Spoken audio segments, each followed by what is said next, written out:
दोस्तों, एक समय हमारी दुनिया में डायनासोर का राज था। वे चलते थे जहां हम चल रहे हैं। इसी हवा में सांसें ली, इसी हवा में कई लड़ाइयां लड़ी। इन दैत्याकार बड़े विचित्र डायनासोर ने करीब 14 करोड़ सालों तक इस धरती पर राज किया।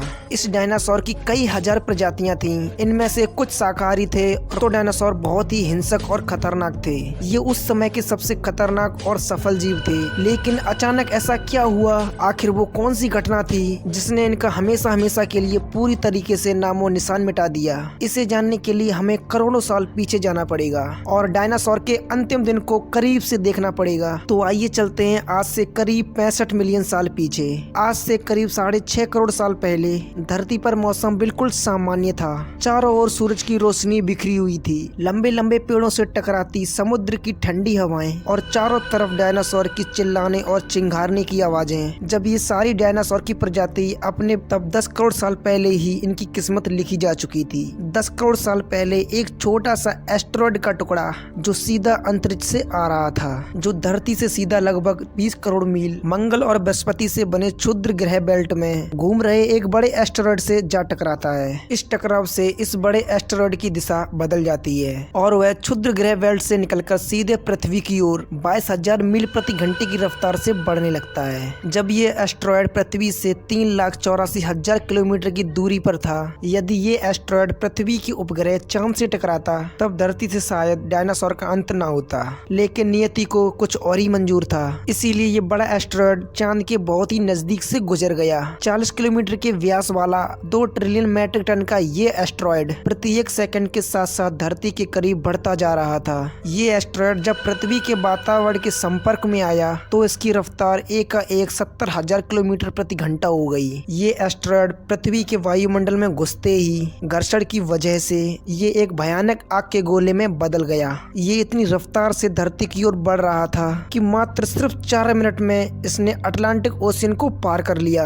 इस एस्टेरॉयड की चमक इतनी अधिक थी कि धरती पर टकराने से पहले ही हजारों जीव आग के इस दहकते गोले को देखकर पूरी तरह जानवर अंधे हो चुके थे। ये जीव उस उल्का को देख नहीं पा रहे थे, लेकिन वो उसकी भयानक गर्मी को महसूस कर रहे थे। कुछ ही क्षण में ये एस्टेरॉयड मैक्सिको की खाड़ी के पास जमीन पर जा टकराता है और लगभग 35,000 डिग्री सेल्सियस ऊर्जा वाला एक बहुत ही भयंकर विस्फोट होता है। इस टकराव का विस्फोट लगभग 10 हाइड्रोजन बम के विस्फोट के बराबर था। ये विस्फोट इतना शक्तिशाली था कि इसके टकराते ही धरती के लाखों टन धातु अंतरिक्ष में चली गई। टकराव वाली जगह पर 180 किलोमीटर चौड़ा और 20 किलोमीटर गहरा एक गड्ढा बन गया। विस्फोट के कारण इस गड्ढे का सारा मेटल और पत्थर आसमान में धूल के बादल में बदल गई। 16 मिनट 40 सेकंड बाद जमीनी टकराव से पृथ्वी के अंदर चारों ओर 11.1 तीव्रता की भूकंपीय तरंगें उठने लगी। इस वजह से समुद्र में विशालकाय लहरों का निर्माण हुआ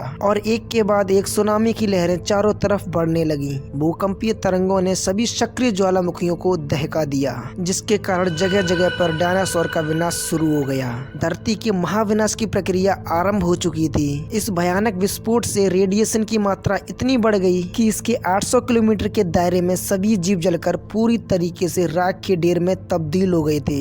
इस महाविनाश में उड़ने वाले डायनासोर इन जमीनी खतरों से बच निकले, लेकिन ये तो महाप्रलय की मात्र शुरुआत थी। विस्फोट की वजह से जो लाखों टन धूल पत्थर अंतरिक्ष में गए थे, वो ग्रेविटेशनल पुल के कारण ठीक 40 मिनट बाद आग के गोले के रूप में पूरी तरह से धरती पर बरसने लगे। साथ ही धूल का एक बहुत बड़ा तूफान 6,000 किलोमीटर प्रति घंटे की रफ्तार से पृथ्वी की दूसरी तरफ मौत लेकर आ रहा था। ये धूल के बादल कई किलोमीटर मोटे थे। इसकी वजह से सूर्य की रोशनी धरती पर पहुंच पाना असंभव हो गया था। गर्म हवा का तापमान 100 डिग्री सेल्सियस से ज्यादा हो जाने के कारण धरती पर पेड़ पौधों की आबादी लगभग खत्म हो चुकी थी।